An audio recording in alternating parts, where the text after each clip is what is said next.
Hello everybody, welcome to Ashish Singh Lectures. I am Madiha Khan, your friend who is here to help you with your English language. तो आज हम जो है हमारी pome start करें जिसका नाम है द बॉल पोम. तो आप यहाँ बॉल पोम के नाम से समझ ही गए होंगे कि भाई पोम जो है एक बॉल के बारे में है जो किसने लिखी है, जॉन बैरीमैन ने लिखी है.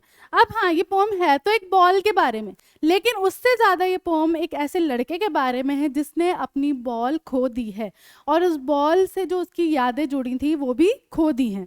तो इस तरीके की एक पोम है जो पढ़ के ही तुम्हें ज़्यादा अच्छे से समझ आने वाली है. What is the boy now who has lost his ball? What is he to do? I saw it go, merrily bouncing down the street and then merrily over. There it is in the water. अब यहाँ पे भाई क्या बोल रहे हैं कि भाई उस जो लड़का है उसका क्या हुआ जिसने अपनी बॉल खो दी, अब वो क्या करेगा, है ना. मैंने खुद देखी, मतलब जो पोएट वो कह रहे हैं मैंने देखी उसकी बॉल जो इतने मतलब खुशी से, मैरीली खुशी से जो है ऊपर नीचे होती हुई स्ट्रीट से गली से जा रही थी और अब जाके जो है वो पानी में गिर गई है. No use to say, oh, there are other balls, and ultimate shaking grief fixes the boy. कोई मतलब नहीं है इस बात का कि उसको जो है बोला जाए कि भाई हाँ और भी तो बॉल्स हैं, है ना, और भी बॉल्स हैं, उनसे खेल लेना, ये खो गई है. तो अब क्या हुआ है कि उसने वो जो बॉल खो दी ना उसकी वजह से वो बहुत ज़्यादा क्या हुआ है, उसको दुख पहुंचा है. ग्रीफ, दुख.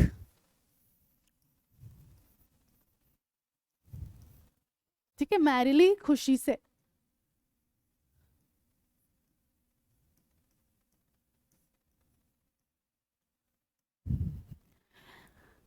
As he stands rigid, trembling, staring down all his young days into the harbor where his ball went, I would not intrude on him. ठीक है, अब उसको जो है इतना दुख पहुंचा है. क्यों? क्योंकि भाई वो जो है बेचारा, उसकी इतनी सारी यादें जुड़ी थी उस बॉल से जो उसने उस बॉल के साथ बनाई होंगी इतने टाइम से. तो मैं तो भाई जाके जो है उसे इंटरप्ट नहीं करूंगा, उसके बीच में कुछ भी नहीं बोल सकता. A dime another ball is worthless. ठीक है, अ डाइम मतलब डाइम क्या होता है, कॉइन, है ना. दूसरी बॉल जो है वो बिल्कुल वर्थलेस है, कोई उसकी वैल्यू नहीं होगी. Now he senses first responsibility in a world of possession.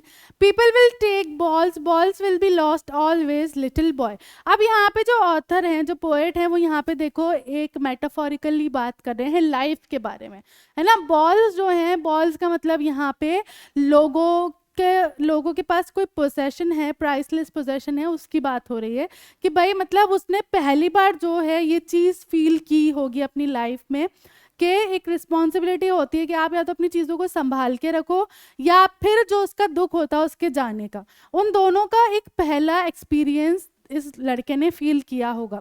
तो यहाँ पे जो बोल रहे हैं ना वो कि भाई balls will be always lost. तो यहाँ पे जिससे मतलब क्या आ रहा है कि भाई लाइफ में भी ऐसा ही होता है, लाइफ भी यही है.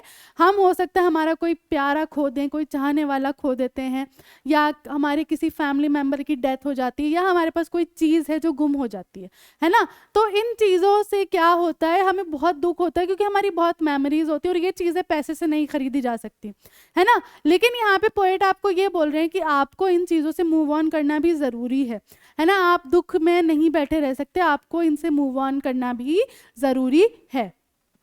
Money is external. मनी जो है वो बाहरी चीज़ है, वो आपको ये सारी खुशियाँ नहीं दे सकता कभी भी. He is learning well behind his desperate eyes the epistemology of loss, how to stand up, knowing what every man must one day know and most know many days how to stand up. तो यहाँ पे वही बात है कि ये जो बच्चा है अब वो यही सीख रहा है कि भाई किस तरीके से कुछ अगर हमारा लॉस होता है तो हमें कैसे उससे उभर कर आना चाहिए, किस तरीके से वापस जो है उतना ही पावरफुली खड़ा होना चाहिए, और ये चीज़ जो है सब में होनी चाहिए. ठीक है, इसकी समरी देखो. The ball poet John Berryman is beautifully describing a boy who had lost his ball. ठीक है, तो जो बॉल पोएम के पोएट हैं जॉन बैरीमैन, वो बहुत खूबसूरती से एक बच्चे के बारे में डिस्क्राइब कर रहे हैं जिसने अपनी बॉल खो दी है. This poem is about losing something that you love and learning to grow up. ये पूरी पोम इसी बारे में है कि अगर आप कुछ अपना खो दो, है ना, आप कुछ भी हो सकता है वो, जैसा कि मैंने बताया, है ना, और उसके बाद जो है आप कैसे उससे मूव ऑन करते हैं, कैसे आप उसके आगे बढ़ते हैं. The poet assumes a boy who is playing with the ball.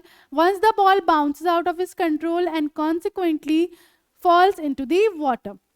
यहाँ पे पोइट ने जो एक लड़के के बारे में बात की है जो अपनी बॉल से खेल रहा होता है काफ़ी खुशी से, और उसकी जो बॉल है वो उछल के जब कंट्रोल खो देती है तो जाके पानी में गिर जाती है, विच मेड हिम सैड, जिससे वो बच्चा उदास हो जाता है। To us the loss of a ball is of minor consequence and our reaction is to say we'll get another ball. हमारे लिए तो भाई क्या है कि भाई ठीक है एक बॉल ही तो खोई है, तुम्हें दूसरी दिला देंगे, है ना। But to a little boy this is not so, लेकिन एक छोटे बच्चे के लिए ये बात छोटी नहीं है। And another ball is worthless, कोई दूसरी बॉल जो है वो बिल्कुल किसी भी वैल्यू की नहीं होगी। मनी जो है वो एक्सटर्नल है, मनी जो है वो बाहरी है, it can not buy back our love not replace the things that we love. ठीक है, वो ना तो वो चीज़ें आपको खरीद के दे सकता है जो आप प्यार करते हो, ना वो चीज़ें रिप्लेस कर सकता है। The things that really matter, the losses may be the loss of personal possession और the death of someone close और the separation from the beloved one. अब लॉस कैसा भी हो सकता है, कोई चीज़ है आपके पास जो आप बहुत ज़्यादा करीब हो वो खो दी हो, या कोई लोग हैं या किसी की डेथ हो गई वो आपने खो दिए हो। But despite this, you have to learn to stand up, to be strong, and get on with your life, no matter how much it hurts inside. Therefore, we need to learn the way for bearing those losses. But life क्या है? जीने का नाम क्या है? चलता रहना पड़ेगी, जिंदगी हमें चलानी ही पड़ेगी, है ना। तो आपको यहाँ पे क्या है कि मूव ऑन करना बहुत जरूरी है, तो वही इस तरीके से यहाँ पोम में बोला गया है। वर्ड मीनिंग्स देखो, मैरिली, चेयरफुली, हंसमुख है ना, खुशी से। तो यहाँ पे बॉल की बात हुई थी। Bouncing, jumping up and down है ना, उछलना। ग्रीफ, सॉरो, दुख। रिजिड, कठोर। ट्रैम्बलिंग, शेकिंग, कांपना। हार्बर, कोई भी बंदरगाह इस तरीके से। इंट्रोड्यूड, इन्वेडर, घुसपैठ करना। डाइम, 10 सेंट को डाइम बोला जाता है। वर्थलेस, जो बेकार है, जिसकी कोई वैल्यू नहीं है। क्वेश्चन नंबर 1 देखो, why does the poet say I would not intrude on him, why doesn't he offer him money to buy another ball. ठीक है, जो पोएट ने बोला कि यार मैं बीच में जो है कुछ भी नहीं बोलूंगा, मैं इंटरप्ट नहीं करूंगा, और उसने जो है उस बच्चे को और पैसे क्यों नहीं दिए दूसरी बॉल के लिए। The poet says, I would not intrude on him because he does not want to intervene in the natural process of learning. Poet ये बात इसलिए बोलते हैं क्योंकि वो जो है उस चीज़ के बीच नहीं आना चाहते थे जो नेचुरल प्रोसेस है कोई भी चीज़ सीखने का, है ना। ग्रीफ से कैसे बाहर आना है उसके बीच वो इंट्रूड नहीं करना चाहते थे। He wants the boy to learn the meaning of loss on his own, क्योंकि वो चाहते थे कि वो जो लड़का है वो खुद ही सीखे कि किस तरीके से लाइफ भी यही है कि हम कोई चीज़ खो देते हैं और फिर हमें उससे मूव ऑन कैसे करना चाहिए। He also does not offer him money to buy another ball because that would be worthless. उन्होंने पैसे क्यों ऑफर नहीं किए, क्योंकि उन्हें पता था कि उस लड़के लिए कोई दूसरी बॉल या दूसरी नई बॉल जो है वो बिल्कुल बेकार है, क्योंकि उसकी जो मेमोरीज हैं वो सारी तो इस बॉल से जुड़ी हैं। He wants the boy to learn the lesson of responsibility. वो चाहते हैं कि लड़का जो है जिम्मेदारी वाला लेसन अब सीखे। Question number 2, staring down all his young days into the arbor where his ball went. Do you think the boy has had the ball for a long time? Is it linked to the memories of days when he played with it? ठीक है, जो हमने ये बात देखी कि भाई उसकी जो भी मेमोरीज थी, जो भी थी उसके घर बार की, उसकी जो भी खेलने की मेमोरीज थी उसके साथ, वो सारी अब पानी में चले गई थी। तो क्या आपको ऐसा लगता है कि जो बॉल है वो लड़के के पास काफ़ी टाइम से थी और उसके बहुत सारी जो मेमोरीज हैं वो उससे जुड़ी हुई थी?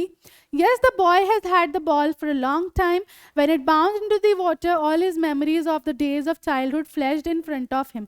तो हाँ, जो बॉय है उसके पास वो बॉल काफ़ी टाइम से थी और जैसे ही वो बॉल पानी में चले गई उसकी आंखों के सामने वो पूरी जो भी मेमोरीज थी ना वो सारा फ्लैशबैक चलने लगा। This led to a realization that those moments would not come back just like the ball. उस वक्त उसे वो रियलाइज हुआ कि भाई वो जितनी भी मैंने मेमोरीज बनाई थी वो सब जो है चले गई हैं, और जैसे कि अब मेरी बॉल वापस नहीं आएगी तो वो सारे मोमेंट्स भी कभी मेरी लाइफ में दोबारा नहीं आएंगे। He can buy new balls and can similarly create new moments, but those that are gone would not return. अब वो नई बॉल्स खरीद के उनसे नई मेमोरीज डेफिनेटली बना सकता है, लेकिन जो उस पर्टिकुलर बॉल के साथ उसकी मेमोरीज थी, मोमेंट्स थे, वो कभी भी लौट कर वापस नहीं आ पाएंगे। What does in the world of possession mean? जो यहाँ पे बोला गया है in the world of possession, मतलब जो भी चीज़ है आपके पास है ना इस दुनिया में, उसका क्या मतलब है? In the world of possession means that the world is full of materialistic things. The poet suggests that losing a ball, which is a very small thing, would make the boy understand what is like to lose something that one possessed. ठीक है, अब भाई यहाँ पे बात है कि जो सारी चीज़ें हैं दुनिया में वो मटेरियलिस्टिक हैं, है ना। तो अब जब उसने अपनी बॉल खोई, उसके साथ जो मोमेंट्स खोए, उससे उस बच्चे को रियलाइज होगा कि भाई कैसा लगता है जब हम कोई अपनी चीज जो बहुत प्यारी होती है वो खोते हैं, है ना। Do you think the boy has lost anything earlier, pick out the word that suggest the answer. क्या आपको लगता है कि इस बच्चे ने पहले कुछ खोया होगा, है ना। और आप जो भी आंसर दो उसके लिए आपको वो वर्ड्स भी देने हैं इस पोम में से जो आपके आंसर को सही बताएं। तो no, it seems that the boy had not lost anything earlier, क्योंकि हमने देखा कि भाई जो बच्चा है उसको ऑथर ने क्या बोला, उसका फर्स्ट एक्सपीरियंस है ना, फर्स्ट टाइम उसको रियलाइज हुई है, तो इट मीन्स उसने इससे पहले कुछ भी नहीं खोया होगा। The words that suggest so are he senses first responsibility in a world of possession. तो ये चीज जो सजेस्ट करी है, वो जो लाइन थी he senses first responsibility in a world of possession, वो लाइन ये चीज सजेस्ट कर रही है, ठीक है। क्वेश्चन 5 देखो, what does the poet say the boy is learning from the loss of the ball, try to explain this in your own words. ठीक है, यहाँ पे मैं एक एग्जांपल दे रही हूँ, आप खुद भी इसको करके बता सकते हो कि किस तरीके से आपने देखा कि भाई जो है ना कि लड़का जो है वो सीख रहा है, जो उसने बॉल खोई है उससे वो सीख रहा है। So the poet says that the boy is learning to cope up with the loss of the ball. He is experiencing grief and learning to grow up in this world of possession. तो अब भाई जो poet वो क्या कह रहे हैं कि जो लड़का है वो सीख रहा है कि किस तरीके से अपने दुख को हैंडल करना चाहिए। वो जो है अभी दुख एक्सपीरियंस कर रहा है और साथ में लर्न भी कर रहा है कि किस तरीके से हमें मूव ऑन करना चाहिए, आगे बढ़ना चाहिए। He learns that there are so many things in life that are lost and cannot be brought back. तो लड़के ने क्या सीखा कि भाई बहुत सारी चीज़ें लाइफ में जो खो जाती हैं, हमसे दूर हो जाती हैं, जो वापस नहीं आती हैं। He is sensing his first responsibility as he has lost the ball. वो अपनी पहली जिम्मेदारी अब सेंस कर रहा है ना। The boy will learn how to stand up and leave the losses behind as he would have understood the true meaning and nature of loss. ठीक है, अब जो लड़का है वो ये चीज़ सीख रहा है, सीखेगा कि भाई किस तरीके से अगर हम कोई चीज़ हमें हमारा लॉस हो जाता है, हम कुछ खो देते हैं, तो कैसे वापस खड़े होना है, कैसे मूव ऑन करना है, कैसे ग्रो अप करना है। ठीक है, तो इसी के साथ जो ये वाली पोम है ये यहाँ कंप्लीट होती है। ठीक है, तो अब इसके बाद जो है आगे मिलते हैं हम नेक्स्ट क्लास में। तब तक के लिए this is Madiha Khan signing off right now. Bye bye and have a nice day.